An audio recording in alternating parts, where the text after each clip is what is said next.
the cut. All time say I'm dangerous. Cutting game just like a Ginsu. Funk inside my evil thoughts. I'm waiting on the money drop. Catch me creeping through the cut. All time say I'm dangerous. Cutting game just like a Ginsu. Funk inside my evil thoughts. I'm waiting on the money drop. Catch me creeping through the cut. All time say I'm dangerous. Cutting game just like a Ginsu. Funk inside my evil thoughts. I'm waiting on the money drop. Running, jumping, music bumping. Catch me creeping through the cut.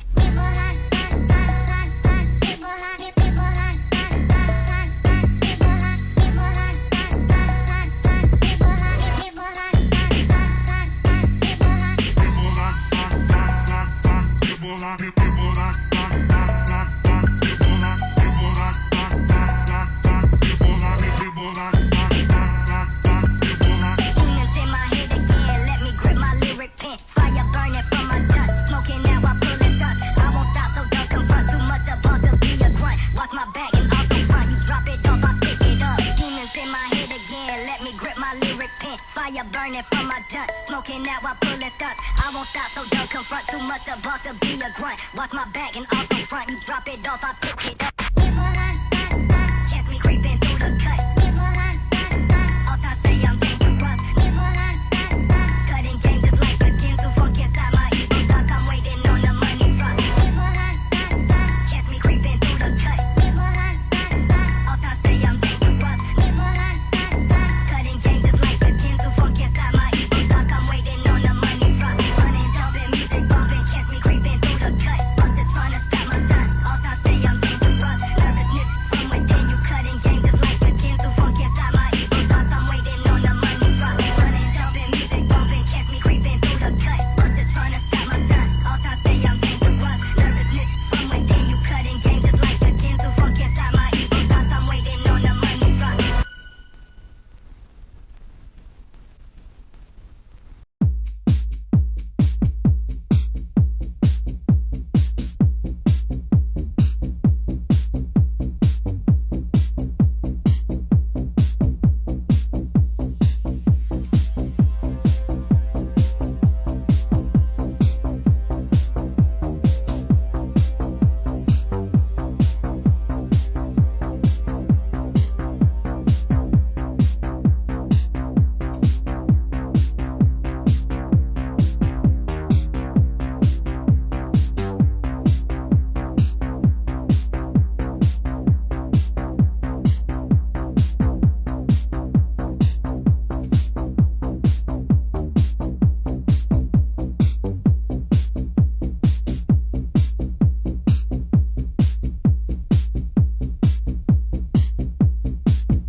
We will get through the uncertainty of a new administration in Washington.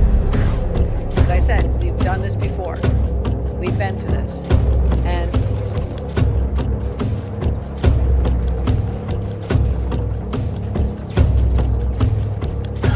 isn't necessarily the best place to start. In fact, I think our reverence for the truth might have become a bit of a distraction that is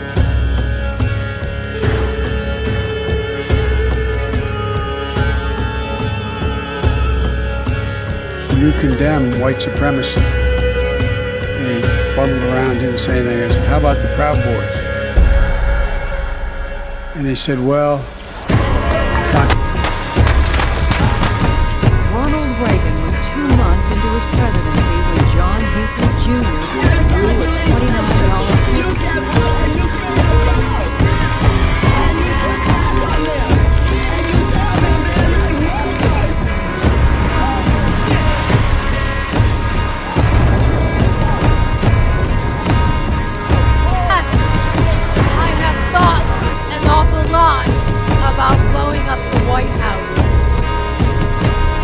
if you want to But I'm- really see something that said, take a look what happened. I want to take this message to talk to your viewers real quick about the story, the conversation we need to have now. The BOP is wasting lots of tax dollars in frivolous spending, and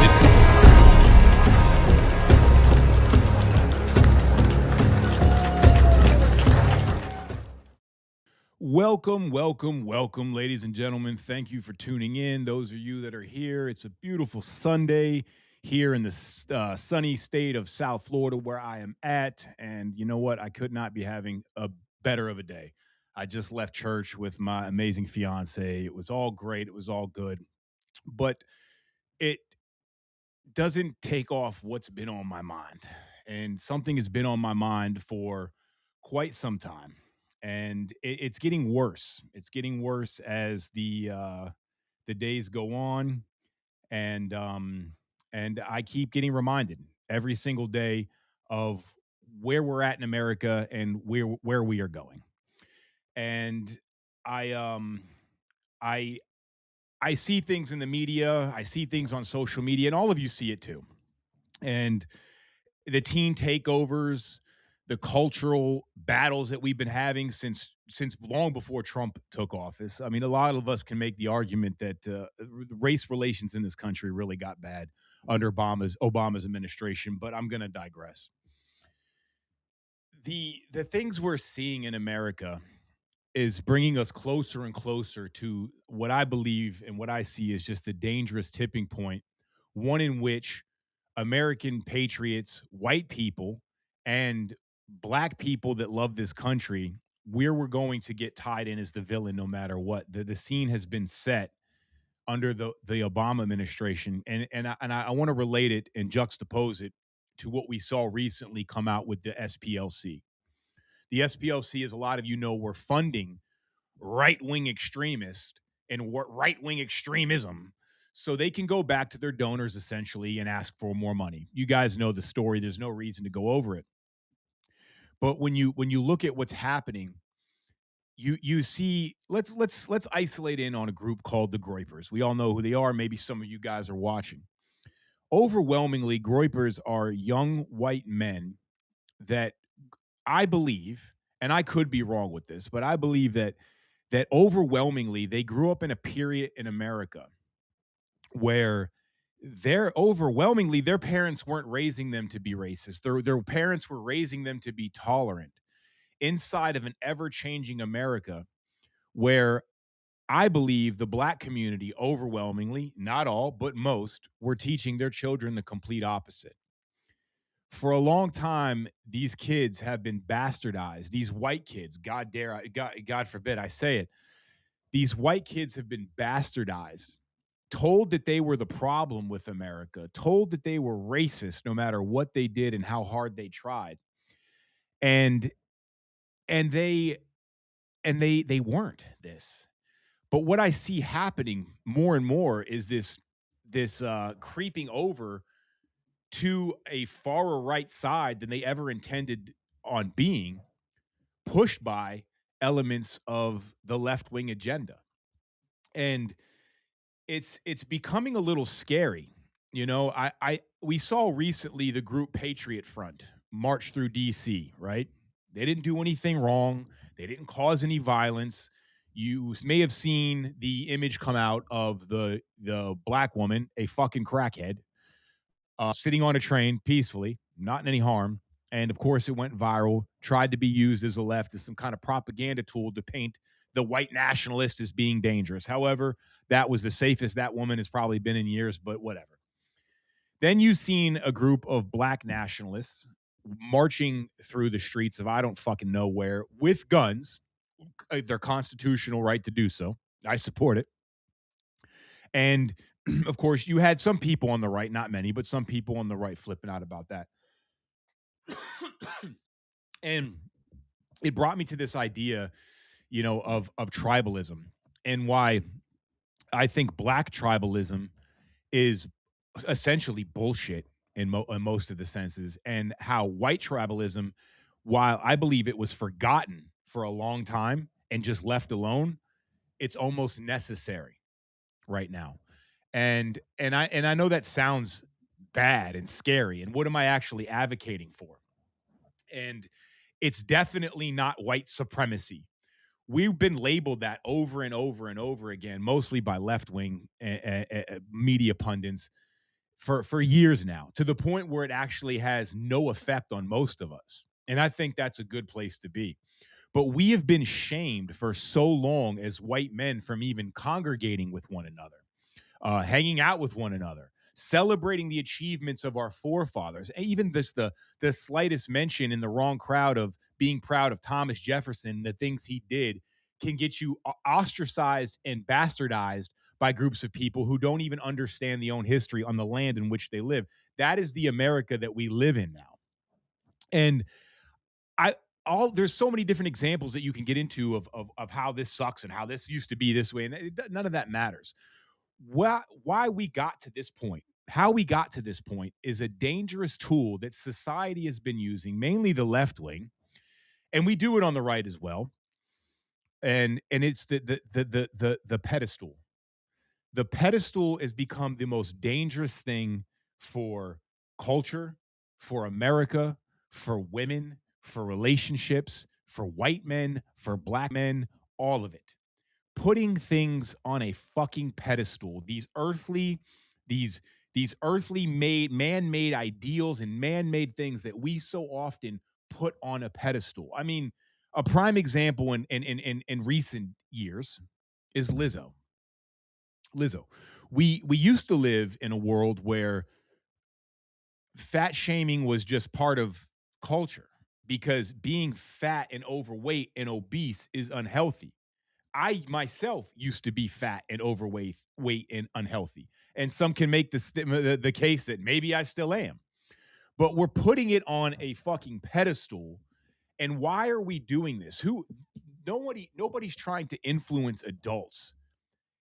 Most adults either are already influenced or you cannot influence them.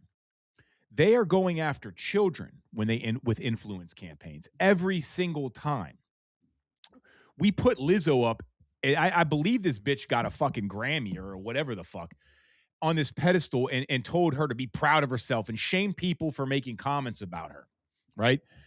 And glorified this unhealthy way of being, especially for women. And in particular, black women. They suffer more from diabetes and heart disease. According to them, it's because of fucking racism. It has nothing to do with, the EBT sponsored 24 pack of fucking ho-hos they wolf down for breakfast. But I digress once again. I'll probably be doing that whole digression a lot here today, because I got so many different fucking things on my mind, and they don't really have much to do with the point, although they can tie in. So this liberal acceptance of the pedestal, putting things on the pedestal, is another trickle and downfall. Is you can look at the black community as what we see it today, and you see the same thing. It was the pedestal that destroyed this community. It created hip hop culture. It created the glorification of the thug, the gangster, the badass. And it goes further back than just that. So don't think that this is getting pinned on black people, because I'll make the fucking case right now. It wasn't black people that did this. It was mostly white liberals and liberalism. And you can see that going down back in history, but we'll get there in a second. So we've got the pedestal, putting this gangster on it, and glorifying it for America to look at, to the point now where we have genres of hip hop music called murder music, where these kids are running out in the fucking street and offing each other in record breaking numbers, writing music songs about it. It's being put on a pedestal on Spotify and YouTube and all this shit. These children are downloading it. And then what makes it worse is this reoccurring event of just degeneracy. These mothers that birth these children, that make this murder rap and murder music, are going into the club on the weekend. You got Shaniqua, Quatifa, and Shaquanda shaking their ass in the club to the music that their children are writing songs about murdering their other children. This is what the pedestal has done. It has glorified such evil and nasty fucking things in our society and told us that these things are good, to the point now when we see these these violent, horrific things happen in society that it's almost normalized. And one has to look no further than the recent situation with the Carmelo Anthony case. It wasn't the case itself. I don't believe that a young black kid woke up that morning and said, "You know what? I'm going to go kill a white person," much like we saw with Irina Zarutska on the fucking train. This didn't happen here. This was just an idiot kid who glorified hip hop culture, who had parents that glorified hip hop culture, that didn't see red flags in their child's behavior, and allowed this to permeate in his everyday life, from the music he listened to how he talked, who he hung out with, what he looked up to, whom he looked up to. The parents from the same culture had no problem with that. So when Carmelo went to school, what was challenged with "you gotta move," Carmelo was looking at it as, "I'm being punked out. I can't have that there." And he stabbed this kid to death, right? But that's not the issue. That was an unfortunate situation involving a young kid who made a bad decision. But look at the response from the community. Look at the response from white liberal media. Look at the continued response from the community. It's embarrassing. It's fucking disgusting. It can be painful. Not at the isolated situation of the Carmelo Anthony case, but looking into the future, knowing that posterity can't be had with an idealistic mind frame that is so tainted with poisonous culture and criminality that putting the tribalistic black and white shit down for a second isn't even feasible for an overwhelming majority of the population. Not all. There was many clear thinking, normal black people that condemn the actions of Carmelo Anthony. Once again, this is not about black and white. It's about putting things on a pedestal. If we didn't do this as a society, then you wouldn't have the Wigger.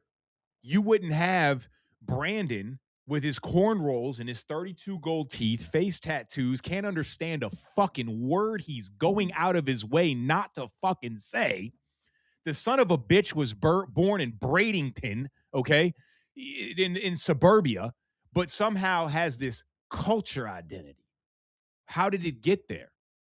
How did we get there where legions of these Wiggers are adopting this culture, one that they much really didn't help establish other than buying the music and making these idiots go platinum, once again, putting them back on the pedestal? How did we get there? It's the pedestal.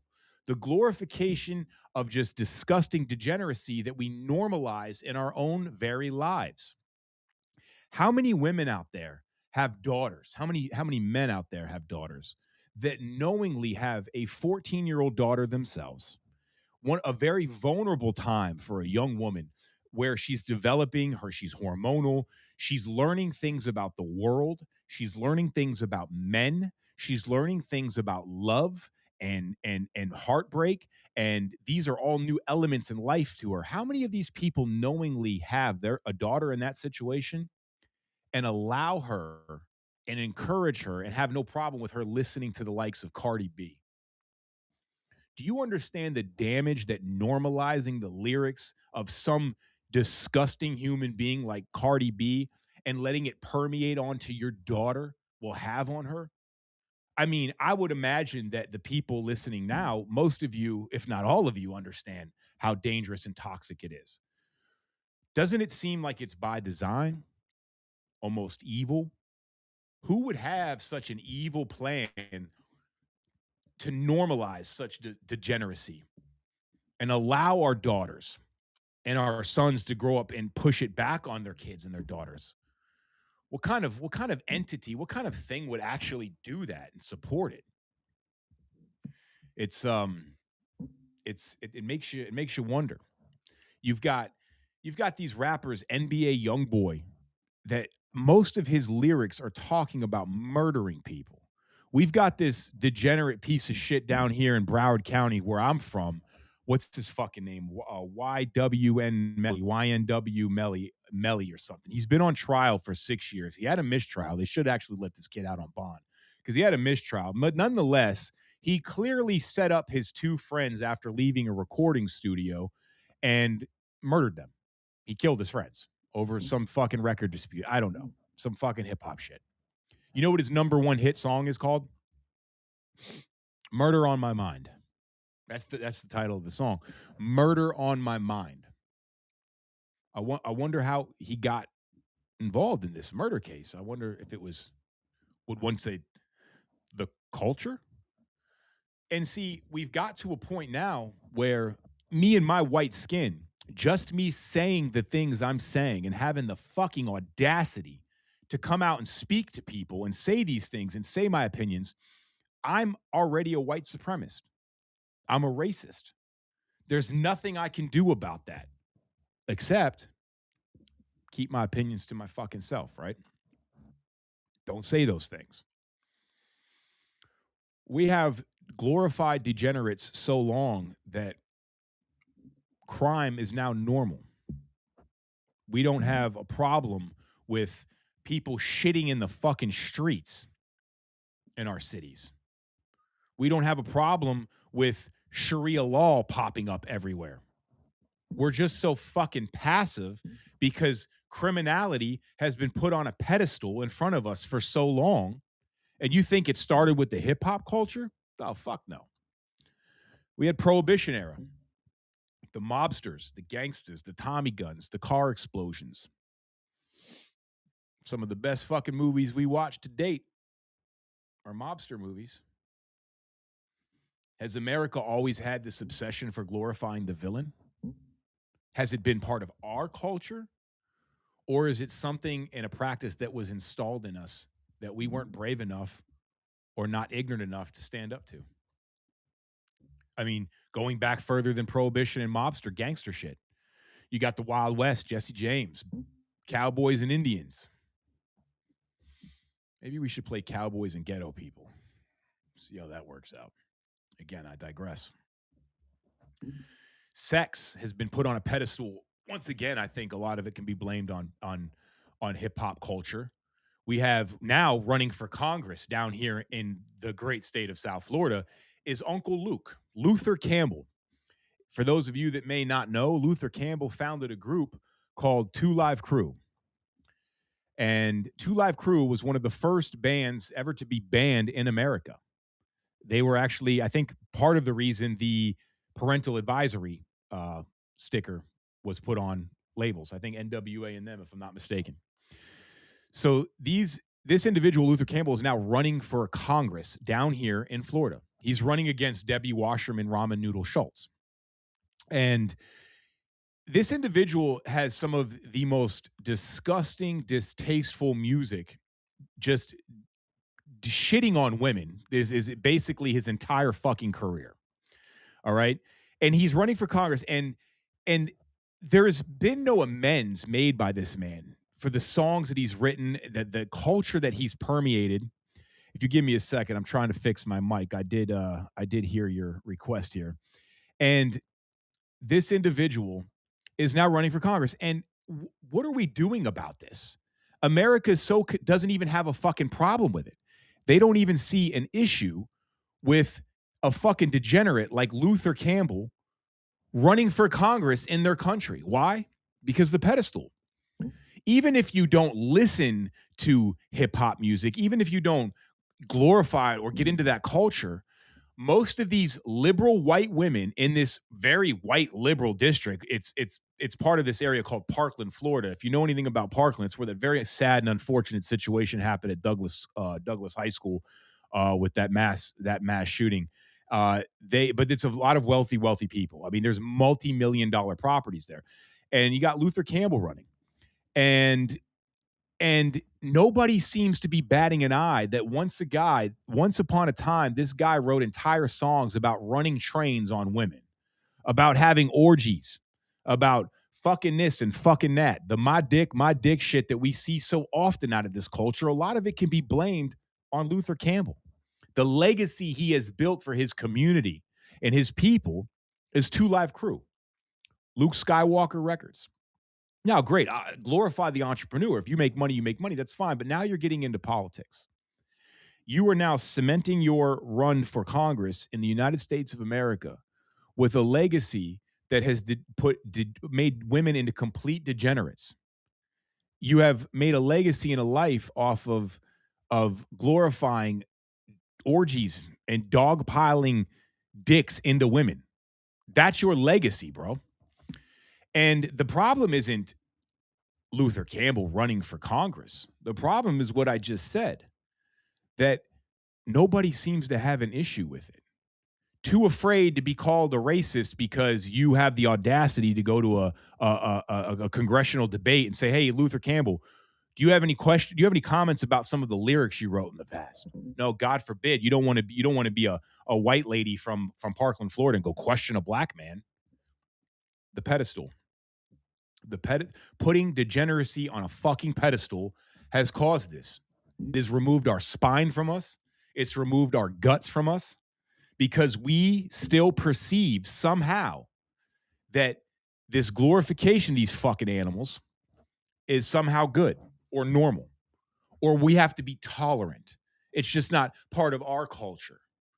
It's destroying theirs and ours because we are America together. This notion that white men like myself that have a problem with the things I aforementioned are somehow white supremacist or want black people out of the country. Those thoughts don't cross my mind. And while I do associate with people that may have a different opinion about with me, I don't blame them. Look back at the Groypers. Look at Charlie Kirk. Look at the degenerate reaction from the left after he was assassinated. Look at the things they said, the things they did. Why? The glorification of criminality. That horrific, disgusting murder that we saw, they glorified it. You don't think this music glorification, this pedestal, this putting murderers on pedestals has anything to do with it? It has everything to fucking do with it. But look at the response. Charlie was willing to sit down and have a conversation with people. He was willing to anywhere, anytime, let's have a bait. You could insult him and he wouldn't insult you back. They're not going to like who comes after Charlie. And there will be one. These fucking Nick Fuentes fans, these Groypers, they're not stupid kids. They've been paying attention. And much like all of us on the right, and I hope more of us get here faster, we've been desensitized. The labels of white supremacist, bigot, transphobe, homophobe, this phobe, that phobe, they have no effect on us. What's it now? Pedophile protector? The new one? The shit doesn't fucking work. And these Groypers coming up, these kids that are shedding their fear of the left's inappropriate labeling them as a racist every time they speak up and speak out against something that doesn't fit their views. It's like an alligator. Down here in Florida, we have water puppies, alligators. Alligators are overall extremely docile and don't want nothing to do with you. The only reason they become unafraid of humans to the point where they get close enough to want to attack you, the number one cause of that is humans feeding them. They lose their natural fear of humans. They no longer run from you. Their amygdala no longer takes over and puts them into a flight mode. Their amygdala has been retrained to no longer fear the human. So what happens? One day they meet somebody that doesn't know this alligator. They don't know the difference between some idiot that was feeding them and some innocent woman walking her dog. And she gets attacked. That's what's going on with a mass generation of young, in particular, white men in this country right now. They're vastly losing their fear, and they are going to start biting. They've been bastardized. They've been shamed. They've been talked down to, told that they're the problem, and they're not giving up. Like Luke Skywalker, Luther Campbell, they're going to run for office as well. And they're not going to be like Charlie. They're not going to sit down and have a conversation with you.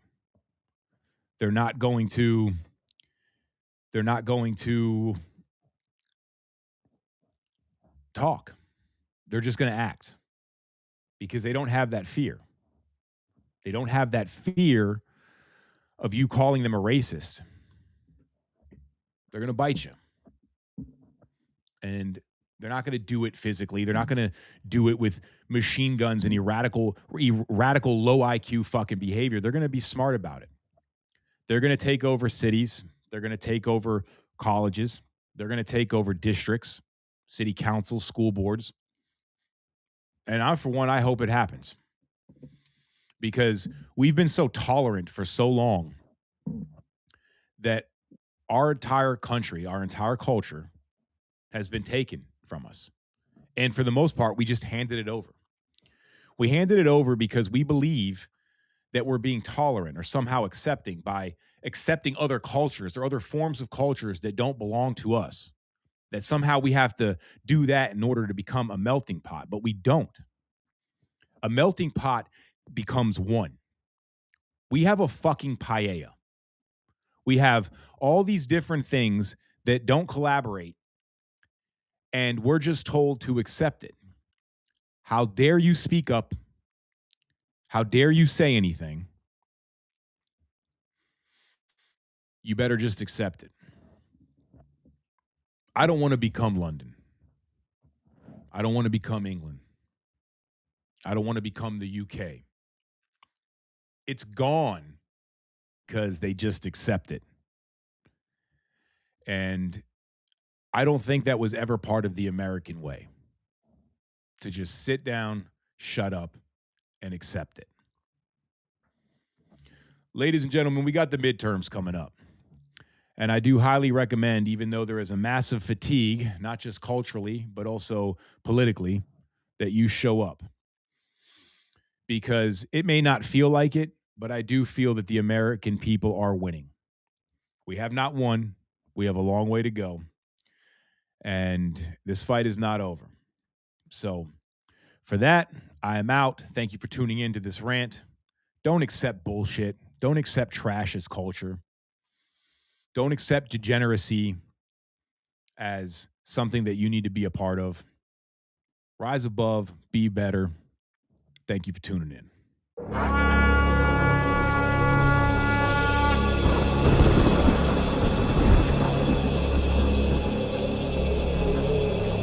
We will get through the uncertainty of a new administration in Washington.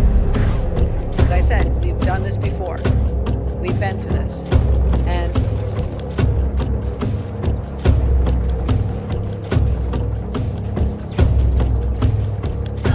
isn't necessarily the best place to start. In fact, I think our reverence for the truth might have become a bit of a distraction that is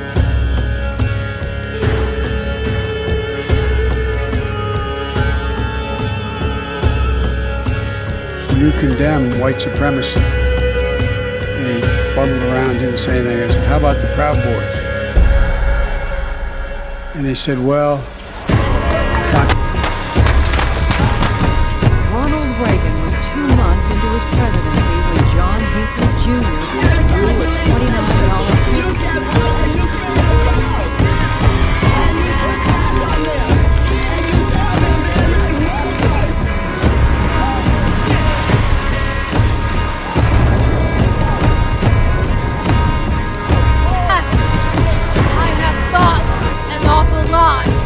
about blowing up the White House. If you want to really see something that said, take a look what happened.